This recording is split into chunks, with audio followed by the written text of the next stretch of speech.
Chapter 4. Shellfish. "Shelly, wake up!" cried a familiar voice. The first thing Shelly noticed was that she was freezing, shivering, teeth clatteringly cold. The second was that it felt like she just swum 500 meters. Every muscle ached. She coughed, bringing up a jet of salt water, then flipped over onto wet sand and cracked open her eyes. A worried face peered down at her. Enrique. "Shelly, are you okay?" he asked with a shake of his head. His curls sprayed salt water, and his clothes were drenched and clung to him. Yes, Shelly choked out. Her voice sounded hoarse. "I thought I lost you." Enrique's eyes flashed concern as he helped her to her feet. Her ankle buckled as he propped her upright. He's stronger than he looks, she thought. She glanced down at her foot. Her pants were torn by her ankle, and a circular red welt marred her skin. How did that happen? She wondered. Her thoughts spun. Wait, what? She uttered. She took in her surroundings. Waves rolled in the dark, moonlit sea beyond the beach. How did I get on the beach, she thought. What were you doing on the catwalk? Miguel doesn't let me go up there. It's not safe. Shelly searched her foggy memory. The catwalk. The plastic cup in the ocean. You're lucky I was nearby, Enrique went on, wringing the bottom of his soppy shirt. I was helping with the dolphins on the sun deck when I heard your friend scream. Well, more like shriek. And when I turned around, I saw a huge wave come out of nowhere and hit you. That's right, Shelly thought. The wave. Don't worry, your friends are fine. He added with a lopsided grin, just a bit shaken. Her memory snapped back into focus. The glowing eyes, the waves sweeping her off the catwalk, Shelly trying to swim back to the surface and being pulled down. Then, nothing. You saved me, Shelly stammered. Thank you. Don't mention it, said Enrique. Lucky I'm in training to be a lifeguard next summer. Right. Really lucky, she said, in shock that she hadn't suffered a worse fate. Thank you again. Hey, where are Mr. Aguino and the rest of his class? Are they still here? No sweat, Enrique said. Everyone's at the bus. Oh, I almost forgot. He dug his hands into his jeans pocket. When I pulled you out, you were holding this. You didn't want to let it go. He held out a nautilus shell. It was about the size of her fist and gleamed in the moonlight. Shelly took it from Enrique. She ran her fingers over the nautilus edges. The smooth enamel with yellowish and it wound inward to a perfect pink spiral. That's really weird, she said. What is? He asked. She bit her lip. I don't remember picking it up, she said. You're okay! Kendall wobbled up the beach with Atina and Alana. Shelly quickly pocketed the nautilus. Did you see the size of that wave? Atina added. Shelly, you're lucky you didn't drown, said Alana. Yeah, I came out of nowhere, Shelly said, grateful that her friends cared. Enrique, totally saved you, Shells, said Kendall. He nodded. Sometimes big waves appear, caused by a big boat or an underwater earthquake, or a volcano. Anyway, she's lucky I was nearby. It could have been much worse. See, girls? This is why we only swim in pools, Kendall said with a shudder. Told you the ocean was dangerous. I'm telling my mom to cancel the aquarium field trip next year. Shelly didn't have the energy to argue about it. Everything that had happened hit her at once, and all she wanted was to lie down. Her shoulders sagged and her knees buckled. Just then, Mr. Aguino ran up to them on the beach. Her eyes fell on her and widened in concern. Shelley, what happened to you? Why are you soaking wet? I was on the sun deck, and a giant wave swept me out to sea, she said, her voice still raspy. But Enrique saved me. He works here sometimes. This field trip is dangerous, like I said, Kendall snorted. Let's fetch your parents, Mr. Aguino said. I'm sure they'll want to take you home. Shelley's mind flashed to how swamped her mom and dad were at work, not to mention stressed over the finances. The last thing she wanted was to be another thing her parents had to worry about, especially when it was just a little water. No, I'm fine, Shelley protested. I'd rather go back to school. I'm used to being in the water. All right then, let's at least get you dry. After thanking Enrique, Mr. Aguino helped her back up the beach toward the aquarium. It was lit up against the dark sky like a sea palace. Shelley glanced back at the ocean. That was when she saw them, the two glowing yellow eyes staring at her. Then the eyes diverged, swimming in different directions until they were suddenly swallowed up by the dark waves. Shelley took the Nautilus out of her pocket and clutched it in her hand, feeling chills. The bus was already loaded with her classmates and ready to whisk her back to school, where her mother would pick her up after swim practice later. Shelley glanced through the window at Enrique. She could barely make out his silhouette in the dim light, but he lifted one hand to wave goodbye. He saved me, she thought. She didn't want to think about what would have happened if he hadn't. For some reason, Kendall got out of her seat beside Shelley and moved to an empty row toward the front of the bus, and the twins followed her silently.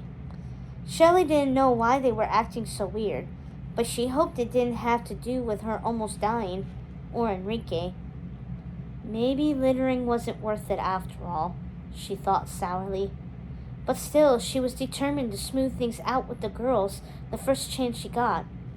For now, she needed a breather, and was somewhat relieved to be alone at the back of the bus.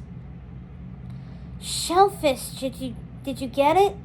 Dawson hounded Shelley the second she walked into the kitchen. Her mom went directly to her bedroom and shut the door. Go away, Shelley said, feeling exhaustion in every inch of her body. She glanced around the kitchen. Dirty dishes were stacked in the sink. Overflowing trash needed to be taken out. Dawson's algae-covered fish tank sat on the counter, needing to be cleaned for a new occupant. So, what kind of fish did you get? Dawson asked. She had to think of something, and fast. Well, I didn't get you a goldfish exactly, she said, knowing she had to play this just right to avoid a major Dawson meltdown that would result in her losing her phone privileges or getting grounded and having to skip the swim meet the next day. Another kind of fish? Dawson asked. I miss Mr. Bubbles so much. He was the best. Now Shelley felt even worse. She loved animals of all kinds, but the truth was that Mr. Bubbles had been pretty dull. He never did much of anything. His most dramatic act was doing a lifeless bob and taking a ride down their plumbing. Not a fish, she started, but his face fell, so she plowed forward. Even better. It doesn't even need food, and you won't have to clean its tank. He scrunched up his face. What kind of pet doesn't need food or a clean tank? And it won't die, she added. He frowned. Like a vampire fish? She shook her head. No, not a vampire fish. Fine, I give up, said Dawson. What kind of pet did you get me? This kind. She pulled the Nautilus from her pocket. It shone under the kitchen lights. His eyes lit up. Cool, a shell. I love it. He grabbed it and clutched it into his chest. Shelley breathed a sigh of relief. She was safe. Now she needed to eat dinner, and then she had to figure out which outfit to wear the next day. But her mind was on the swim meet. Shelley made herself a turkey sandwich, hurried up to her room to eat it, and got ready for bed. She laid out her outfit on a trunk at the foot of her bed and flicked off the lights. The second Shelley's head hit the pillow, she fell fast asleep. Her bedroom dissolved, and darkness stole her away. Everything that had happened that day, the aquarium field trip, the waves snatching her from the catwalk, her almost drowning, Enrique saving her, had worn her out. But even her dream was tense. She was swimming in the school pool, but was swimming in place as her competitors raced past her in a wave of water. Judy passed her, then Kendall. She woke spluttering, "No, I need to win!" The words escaped her throat. She took a few deep, ragged breaths, then checked her digital clock, which showed it was 10. "Only a dream," she whispered. She began to close her eyes, lowering her head back onto her pillow. Then she noticed a strange light, pulsing, yellow, eerie. It broke up the darkness with staccato flashes. It was coming from the room across the hall, Dawson's room. She blinked and sat up, wondering if she was seeing things. But it was still there, still flashing. She pinched her cheek and winced. Nope, she was awake. The light was real. Mesmerized, Shelley climbed from her bed. Her feet hit the carpet. Her blanket, which was soaked with sweat from her nightmare, slipped away from her body. She shuddered, as if a cold wind whipping off the ocean had hit her. The room smelled like salt and seaweed, most likely from the canals near the townhouse. Goose pimples pricked her skin from the cold, but also from a sudden fear. The light continued to pulse, breaking the darkness. Silently, she followed it. When she padded into the hallway, the pulsing light grew brighter. Her toes sank into the thick carpet her mother had installed when they moved into the townhouse. It was a small way to make the new place feel more like home. Her mother's door was down the hall, cracked open. Shelley considered waking her up. But lately, when Shelley tried to get her attention, her mother just seemed annoyed. Though Dawson's door was shut, the glow lit up the frame and keyhole. Usually, she avoided the little barnacle's room like an outbreak of ick, the parasitic disease that made fish grow slimy white spots. She hesitated at its door. She took a breath, held her nose with her fingers against the fishy stench, then pushed the door open. In the pulsing light, her eyes scanned her brother's room. She took a step, then shrank back. Her bare toes had touched cold water. Puddles, leading to his twin bed, soaked the carpet. "Dawson?" she whispered, trying to gouge as if he was awake. No one answered. She took in the small room. Old toys littered every surface. The contents of Dawson's closet spilled out onto the floor, revealing his half-hearted attempt to obey their mom's insistent orders to clean up his room or else. Dawson lay asleep, his small body curled up in bed. His hair was mussed with tossing and turning, and drool clung to his chin. There, resting in the palm of his tiny hand, was the source of the pulsing light. The Nautilus. Its pink-yellow spiral glowed brighter.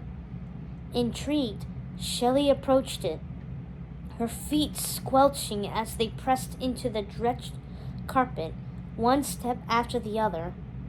Reaching out her hand, Shelley could see the delicate flesh of her fingertips illuminated by its strange glow. As if in response to her presence, the shell flashed faster and grew so bright that she had to squint. She froze when she heard a voice. "My dear, sweet child, go ahead. Don't be afraid." The voice was rich and kind, and as deep as the sea itself. A voice full of laughter. It seemed to emanate from inside the shell. "Hello?" Shelley whispered, unable to take her eyes from the vibrant nautilus. "Go ahead, dear. Take it. It was my gift for you. Go on.